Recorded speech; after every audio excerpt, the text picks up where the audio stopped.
I am Tara Hadamiel, and this is my podcast called The Monster Within. This podcast is based off of my experiences in being married to a narcissist and surviving domestic violence abuse. Please note and take care that the subject matter that I discuss may be triggering. I am dedicated to do this podcast in hopes of bringing awareness to abuse, domestic violence, and narcissistic behavior, in hopes that maybe I save someone's life. In March of 2022, I decided to quit essentially healthcare, and I went into staffing at QPS Employment. And to be honest, I did not feel overly excited or thrilled about the staffing job. I tried to hype it up to myself that I liked it because I just left my career for it. What I did like was I got holidays off, didn't have to have the consistent schedule. I could have some flexibility, especially with my children. I had an hour lunch, which was unheard of in the medical field. So there were some aspects that were doable that I liked a lot. But there was other aspects of it that were not so nice. The leading branch, she ends up being the manager, but she was kind of the senior recruiter. She was not a very nice person. She took a lot of the credit herself. She was clearly unhappy and very, very mean, very rude, very downright, just not a good person. And within 3 months of being there, they fired the branch manager that hired me.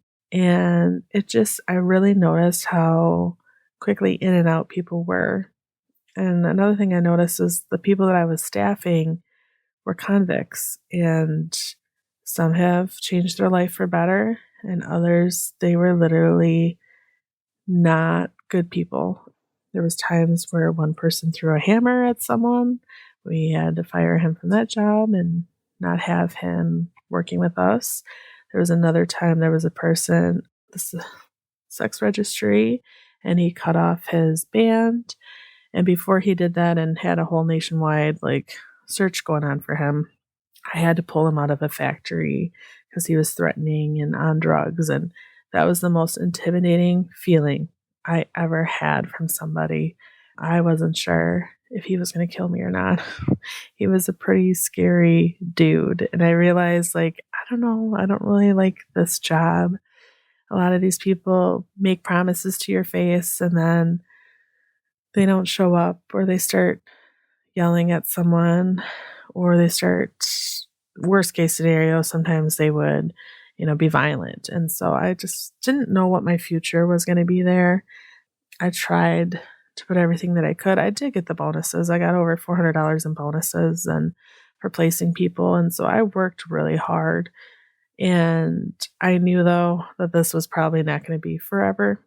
And then there was an incident that happened with the senior recruiter that ended up being the branch manager after the branch manager got fired. She was very jealous of me. She would take credit of my projects or things that I did that were very rewarding. She would take credit for she would look good. And she was a follower. She just was a limp noodle, to be honest with you. And one time she just treated me really bad. And I decided that, no, this isn't how I'm going to be treated anymore. And it's been building. It was building for months. She just was not a kind person. And for whatever reason, did not like me. And so I finally said something.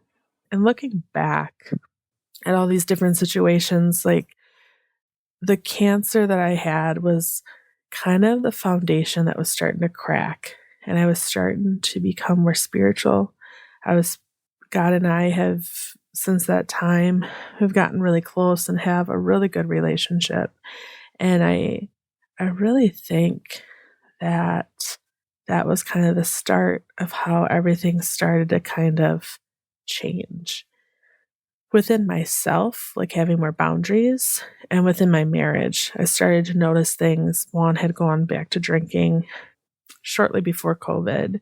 And so knowing in my heart, like, what he said to me was a lie, and just kinda seeing different things in my marriage kinda starting to break and gravel, that cancer was the first foundation of it to start to slip, because it started to lead me to be more spiritual and more involved in the Lord, and so I am very thankful for that, as scary as cancer can be, and it definitely was not something that I welcomed. It did change my life, and it also changed the way that I viewed this job and the way that this new job that I got, like, understanding I didn't want to be treated how this branch manager was treating me, and unfortunately, I was let go, which I'm not really s I'm okay with. At first, I was shocked because you wanna be like, "I'm not the problem, she's the problem."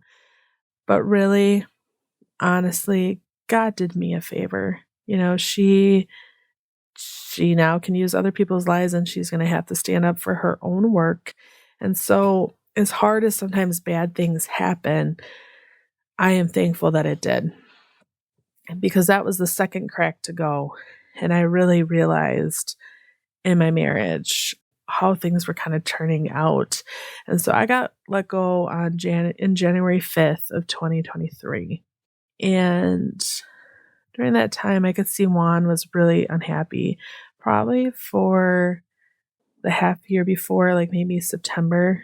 Juan became very explosive, would call me names. He just was not a very happy person. It seemed sometimes that I had to walk on eggshells. He'd make fun of my hair, he'd make fun of my makeup, and they were always in joking, right? Like, "Oh, you look like, you look like a hippo. Oh, just kidding." It wasn't just kidding, and it was starting to build, and I was starting to kinda pull back and kinda seeing his family dynamics in a new way that I've never seen before, and I really noticed that his mom was also a narcissist and very controlling, and I started to see similarities of how I was treated, how the mom treated her whole family and her husband. I really my eyes became opened, and it's such a weird thing to really say out loud, because I realized for the first time, like, I was the primary caretaker of my children. I was always the one cleaning. Juan always complained about how he didn't wanna clean. He was never made food, but would complain about it and complain, and turns out that's part of the narcissisticness in him, is just to complain, beat you down, and a lot of times I just felt excruciating tiredness. And so, things were starting to change within myself, within my marriage, and then slowly after getting let go, I was looking for a new job anyway, because I just knew, like, this wasn't gonna work out. I didn't really like it. It wasn't really a great fit, and then I got let go for the first time in my life, mind you, the ripe age of, like, 36. So, I mean, I had a good work history, but it's still shocking. It's never a good feeling.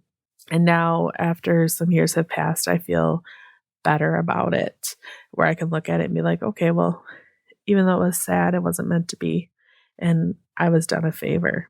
In February of 2023, Juan had a friend that was leaving, and we let our kids be dropped off by his mom and dad, and we went to a local establishment, and to be honest, the vibe was really off. Like, I couldn't pinpoint really what it was.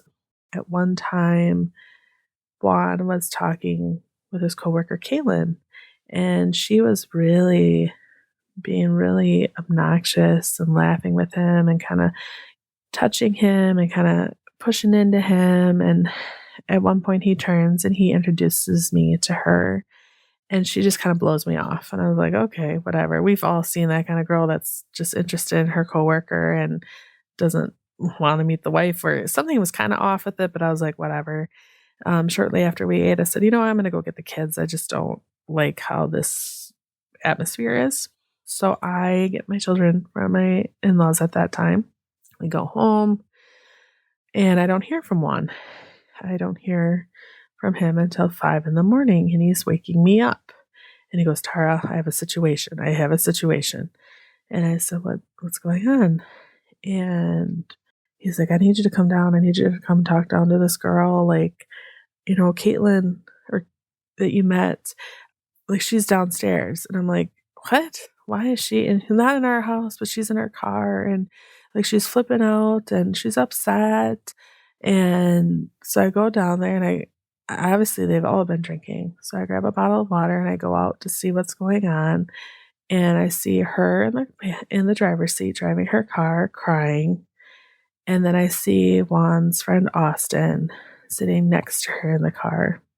And I'm just half awake. I don't know what's going on. I'm trying to figure it out. Juan and her are talking. I have no idea what's going on. And then I'm like, I'm going to go back in the house because it's cold at this time. It's February. It's freezing. I don't know why these three are out at, the wee hours of the morning.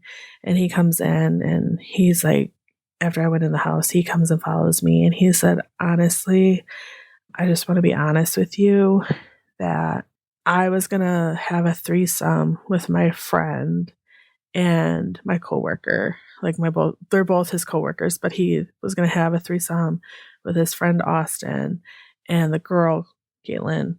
And this all happened at bar close, and they were outside the bar kissing and I guess doing some inappropriate things. Later on, the security camera finds this, and he is just like, I'm sorry. And I'm like, I don't know what's going on. I said, but she's got to get out of here. Apparently they locked his keys and his friend's keys in the car in his truck, and so they couldn't get home. So she had to drive him home. And then she realized halfway of making out with all of them that they have wives and girlfriends, and it was just the most peculiar thing. To this day, I still don't quite understand what happened, other than he was going to cheat on me.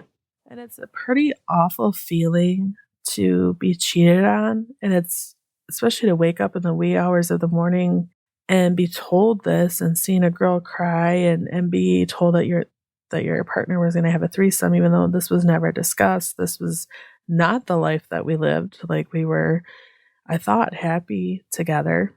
And it was really shocking to me. And so at this point, he had to go drive his friend to Merrill, about 30 minutes north, to get the other set of keys for his friend's truck. At this time, the girl goes home. I am just laying in bed, like, crying because I can't believe this happened. Like, I, for one, don't understand what happened. And two, I know enough that he was going to cheat on me. It's just such an awful feeling for someone that, for what we've been through, and for someone that you thought loved you. And so Sunday during the day comes and goes, and around evening time we get a phone call from the Rothschild Police Department, and basically this girl that was going to have the threesome with Juan and his coworker basically went to the police station and stated that she was raped by Juan in Austin. And the case has been dropped. No charges have been filed. To this day, I have no idea what the truth is. I have no idea. Very confusing, very upsetting as well. And that's another part of a breakdown in our relationship, and my eyes being open to what Juan really was. And I think he could feel that I was starting to become distrustful. I started having thoughts of leaving him. He may have not really known that. But then he started really being cruel to me, calling me ugly, calling me disgusting, yelling at me that I never made any money, that he makes all the money, even though, I paid my fair share. And with all the events happening and really opening my eyes and seeing things for what they really were, I also had to gain confidence in myself after being let go for reasons that weren't my fault, for having to really face that, hey, this happened to me, but doesn't define me, and understanding that, kind of pulling myself up, understanding that this has happened, and I was gaining confidence, and having my relationship with Jesus Christ as well was gaining confidence in me, and also kind of opening my eyes, letting me be stronger. I really appreciate that time frame. As hard as it was, even now looking back, it just sounds crazy from like the beginning of the story to where we ended up now and where the future kind of goes as I go along here. But during that time, Juan became very mean, and I love thrifting, and I found this beautiful dress with tags that had never been worn, and it was like a nice summer dress, and it had white with red little polka dots on it, and I just loved how I looked. It was something unique. It was something different, and the girls commented on how beautiful I looked, and they loved it. Juan looked at me and he said, "You look like a huge Kool-Aid man. You should be embarrassed to wear that. You're ugly," and just really went off on me about how disgusting I looked. And it was always those little digs, and they didn't even hide themselves in jokes anymore. They were just awful. And he, would make comments like, "I hope you die." And it turns out kind of running into a weird spot. And he would not hit me, but he would shove me or just kind of do things that were not very nice. And at this time, too, yelling at me that the house isn't clean enough, but yet he would eat cereal and leave the bowls out. He was starting to be very abusive to my dog. It just became really bizarre in a sense of what is going on here. And as I look back, I think he started to be really unhappy and he started to not want to have a family anymore. He had bought a motorcycle a year and a half prior. He wanted to ride that. He didn't want to go camping as a family anymore. He didn't want to do things as a family anymore. Austin, his friend, was one of the guys that he partied with, Dave, the one at the party that he ended up cheating on. That was also another friend, even though he was older. They were very enabling to each other. They liked to drink. And looking back, I almost think that he was just really unhappy and he wanted to be single. And I and his family were, the two girls, we were holding him back. I think he really got disgusted. The threesome was exciting to him. It was an opportunity. And I think he felt that I was holding him back. And so during this time, too, he was also telling people that I didn't have cancer, that it was a lie. Like, people would reach out and be like, "Oh, how's your wife doing? Is she doing okay?" And he'd be like, "She didn't have cancer. It's all a lie in her head." And I'm like, that was so surprising to me because I was like, you were literally in the visits with me. You saw the test results. You saw me go through immunotherapy. You saw all the scans I had to do. Like, I could not make up cancer at this point. That is not true at all.